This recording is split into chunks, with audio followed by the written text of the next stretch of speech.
everyone, Celia the Lice Lady here. Thanks for coming back to our channel. Don't forget to subscribe, like, and comment below if you have any questions. So today we're talking about dandruff versus lice and the differences. There's lots of differences between dandruff versus lice. The two are definitely confused. We see so many people here in the clinic that just actually have dandruff and they don't have head lice at all. Some of the few key points. Dandruff actually flakes off of the head, whereas head lice sticks to the hair shafts. Dandruff, you can just flake it off. Head lice casings, you have to pull off of the hair. Dandruff is caused a lot of times by lots of different things. During the winter here in Idaho, we see a lot of dry scalp. That can cause a lot of confusion. People think that they have head lice, but it's actually just that dry scalp. A lot of excessive washing, that can also cause dry scalp.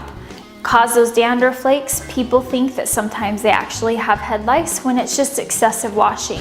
They think I might have head lice, so they're washing their hair more and more when they're actually causing more and more damage by washing their hair repeatedly.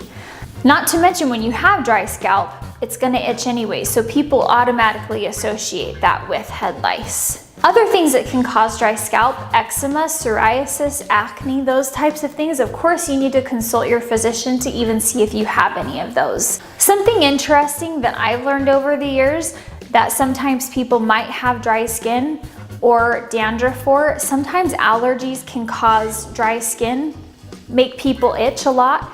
That's what causes the dandruff and the flaking. It's not the allergy typically itself, but it's the allergy that causes the itch, that's gonna cause the dandruff, that's gonna cause the flaking. So it's kind of a tiered effect. Something again to go consult your physician about. A lot of times what we see here in the clinic is we see people washing their hair with shampoos and conditioners, and then it leaves that buildup on the scalp. It's gonna cause that flaking, and it's gonna cause that dandruff and that dry buildup and that dryness on their scalp, and they're not able to get it all off, and that is what causes dandruff. So those are some things to look out for with that dandruff versus head lice. If you have any questions, go ahead and comment below. We'd love to help you out. Other than that, we hope you have a happy and lice-free day.